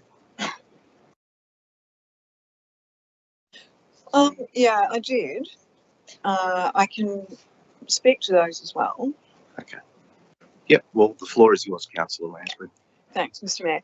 Yeah, just that small amendment that I made by adding a Director of Business and Corporate Services, I think is an appropriate inclusion to it. I'll just go to parts I and II that the Mayor has just highlighted. The reprioritisation, it's a hard word to say, it was existing capital works funding, which I'll speak to first. As I alluded to when I spoke to the decision motion, I'm not seeking to have funds pulled out of, say, a project at Gannons or an existing project at Olds Park to be redirected to the pool. There's other funds within the capital works budget that I'm asking the Director and the General Manager to review to see if there's any of that money. It might be a smaller amount here and a smaller amount there, which might all add up. But I also think that we need to identify funding that the Director and the General Manager are far better placed to nominate than I would be. I would be asking them to look at 7-Eleven funding as well to see what that might contain for Blakehurst Ward, which there probably wouldn't be a whole lot given there's not been the appropriate sort of development to attract that sort of money anyway. The allocation of additional capital works funding towards this project, that would be in the forward budgets. We'd need to be looking over the next 3 years for where we might be able to allocate funding. As we always know, it's a bit of a Hunger Games when it gets to the budget because there's so many competing interests, and all of us as councillors have projects that we would really like to see get up and running. I'll go back to Blakehurst Ward, hasn't had a whole lot of action for quite a number of years. When I've listened to the Mayor's Merrill Minute tonight and our outgoing councillors talk about some of the things that they're really proud of, we haven't had a whole lot of things happening in Blakehurst Ward. I know personally it's because I thought this was the big one that we needed to sort of, devote as much funding to as we could, because it's going to be, let's face it, councillors, the biggest capital works project our council will probably undertake for a very long time, if not ever. There are things that have happened in Blakehurst Ward, and it would be very remiss of me to skip over Poulton Park. Poulton Park, I forgot to mention you last time. That did happen in the very early days of Georges River, and I think whilst council was under administration, that project kicked off. That was state government funding. Again, most of these projects do get up through state government grant funding or federal government funding. It's not something that council can just go, to the bank and withdraw money to put up a new amenities building. They are costly enterprises. All of these are costly enterprises. Things that we do have coming up in Blakehurst Ward are things like the Todd Park amenities building that also will be funded predominantly by state government funding. That's how these things work. But as a council, we do have quite a large capital works project budget. I think that we do need to look at how we can finally direct some funding towards Blakehurst Ward, which I got to say has been a little bit neglected. It hasn't had the skate parks and the new facilities of other parts of the LGA.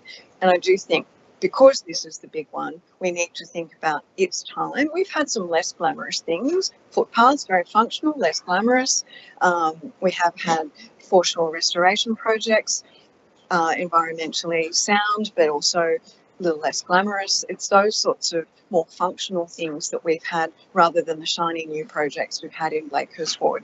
That is why I think it's really overdue for Blakehurst to take its fair share. It's been quite some time, as we know, since the pool has been shut. 5 years, 5 summers, over 5 years now. We need to get this moving, councillors. We really can't just sit and wait until we get everything ticked off that would suit Councillor Katras. I understand that you're a bit of a stickler for process, but we also know that, I said this last time, state governments are very large bureaucracies. They have more than one thing going on. This is a project that our Premier, who happens to be our local member, how often does that happen in your lifetime, has committed to doing it. They will see this through. These things generally take longer, unfortunately, than any of us want. I want to see this moving. I don't want us to delay this until the new term of council, when we could be in a position to signal back to the state government tonight that council is of a mind and has the will to move forward with this. We're not just going to sit back with our hand out and not willing to contribute anything ourselves. It's a really appropriate call for a report. So councillors, please consider supporting the slightly amended motion that I have before you tonight, because I think this is the only way forward. It's not going to serve our purpose. We're not going to get this project finished ever if we keep delaying it because of bureaucratic processes. There are enough of them that are stemming this anyway. That's why we've got so many different things going on at the same time that are very capable directors and staff for managing with the plan of management and everything else, and the remediation and the landscaping. There's a lot going on. Council already contributed, I think it was about $7 or $8 million towards the demolition remediation of the site anyway. So it's not like we just sat back as a council and expected somebody else to pay for it. We need to put some money on the table as well. And this is, I think, the best way for us to do it. Get a report, identify where we can find the money, and we can all move forward and hopefully get this pool in our lifetime. Thank you, Councillor Lansbury. Deputy Mayor Bull? No. Any speakers against the motion? Any speakers for the motion? I'll say a few words. Councillors, I'm happy to have changed my position to rescind the motion that was carried at the last council meeting. I made a few points about the importance of sticking to process, and also what was essentially still in mid-air up until late last week, until we received that letter from the minister late last week, which I'm grateful to have received and shared with us by the General Manager. in that point, councillors, I made a few points on that discussion about this being a project that the state government has pretty much owned from day one in wanting to deliver for our community, and I applaud the state government on taking that position in wanting to reconstruct this aquatic facility or construct this aquatic facility. Points that I also made at that council meeting just a couple of weeks ago was the fact that the state government has all the resources available to undertake a project of this size and this importance to make sure that it's done right.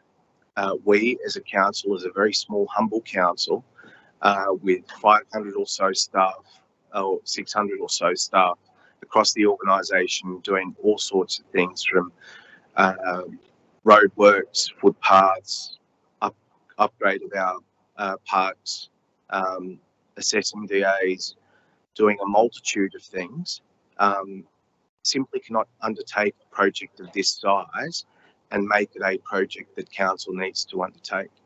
We would need some significant help, both financially and from a resource perspective, to ensure that this facility is delivered. We've always known, and something that was in the MOU, and if my memory serves me correctly, was clause 4.6, and I think Councillor Catras has the MOU in front of him. But clause 4.6, Councillor Catras speaks specifically about the state government undertaking this project, and that council will make a financial contribution towards this project after a detailed business case and other matters, detailed design and development consent have been approved. I understand the importance of getting ahead of the project in ensuring that, one, as council, we can facilitate for those funds to be considered of where we're going to get those funds from and how we're going to make that financial contribution alongside the state government and the federal government to deliver this facility. But please make sure councillors and the community must be aware that this is not a project that the council is undertaking. This is a project that the state government is undertaking with all the resources that they have under the Minister for Sport and the state government, and that we make a financial contribution to this project that will become an asset for Georges River Council into the future. We will need to worry about the maintenance. We will need to worry about the general operation of this facility thereafter, I suspect. But at this point in time, I think it is important that we do start looking at where we can get $10 million and how that report then comes back to the next term of council on where that $10 million may come from over the next 3 financial years, so that we may make our contribution to the state government on this capital project. On that point, councillors, I was happy to support the rescission motion, given the letter that has come through most recently from the Honourable Steve Camper, Minister for Sport, and also to support Councillor Lansbury's motion on this, so that the next term of council has all the information available to them on how they will have that, how they can allocate those funds towards this project. And I'm happy to support that. On that note, councillors, there being no speakers against this motion, I'll put the motion forward. All those in favour say aye. All those against, I declare that carried. Next item on the agenda is notices of motion, and I appreciate your patience, Mr. McCarthy, on this. First item on the agenda is NM 082-24, Tree Management Policy, Ibis Infestation, moved by Deputy Mayor Ball and seconded by Councillor Ashvini Ambiate. Deputy Mayor Ball. That was Luke. He set you up. Thank you. Thank you. That was literally bring all the stuff in. Well, first of all, thank you, Ms. McCarthy, for your address to council tonight and for sticking around through the rest of the meeting. and also for explaining to the councillors with the photograph and by speaking on behalf of your neighbours the severity of the problem that is happening down there at Myers Street in Sans Souci. I think that you did a pretty good job of giving councillors an insight into this, the problem that's occurring there. It's not just a small standard problem, it's pretty extreme. And I would like to also thank Director Mr. Lutter and Mr. Heath sitting up the back there, who came along to meet with Mr. McCarthy and about 12 to 15 of his neighbouring residents at dusk time. So we actually could witness the ibises starting to arrive and come into the trees, and did get a little bit of spray on us at that time, which was a little unpleasant. We got a good insight into what was going on. And the director has proposed already some immediate action that his team is going to take to try to remedy the situation that is there. And councillors, what this motion seeks to do is to include a new provision in the tree management policy to address where an ibis infestation has occurred. So at the moment, the current policy is silent in this regard, meaning that council officers are prevented from taking some practical actions due to it being in conflict with the policy. So we're just asking for a review and an update to the policy to seek to remedy this and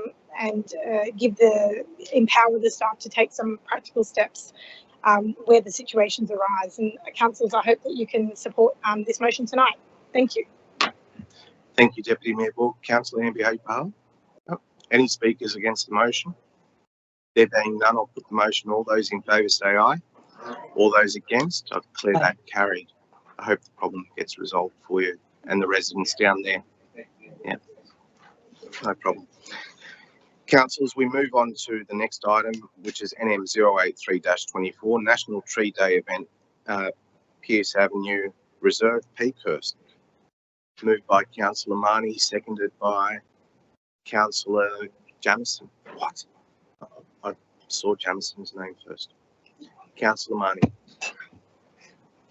Thank you, Mr. Mayor. I'd like to thank the Director, Assets and Infrastructure and his staff and the community volunteers who contributed to the success of this event, as it totally transformed a large section of this reserve within just a few hours. So thank you. Thank you, Councillor Marnie. Councillor Jamieson, did you wish to say a few words? Councillor Kaniarski. I do want to say a couple of things, and that is a fantastic little park down there, and the trees and the motion that Councillor Peterman is put forward is an excellent one, and I support that 100%. Thank you, Councillor Kaniarski. Any speakers against the motion? There being none, I'll put the motion. All those in favour say aye. All those against, I declare that carried. Councillors, we now move on to the final item on the agenda. I'll go to the actual motion, which is CCL 050A-24, which is the lease renewal, crisis accommodation, Kingsway Community Care Incorporated, which has location undisclosed, obviously. Councillors, is there any discussion on this before I put the motion? Before I ask for a mover and a seconder, because if there is, then we need to go into confidential. If there's none, I'll take Councillor Liu, mover for the motion, and seconded by Councillor Smerdley. Any further discussion on this? There being none, I'll put the motion. All those in favour say aye. All those against, I declare that carried. That brings us to the end of the agenda tonight. Again, thank you for a great term, councillors. Wishing all councillors recontesting all the very best success. For those outgoing councillors, enjoy life beyond politics. And thank you. I declare the meeting closed at 9 p.m. exactly. Thank you.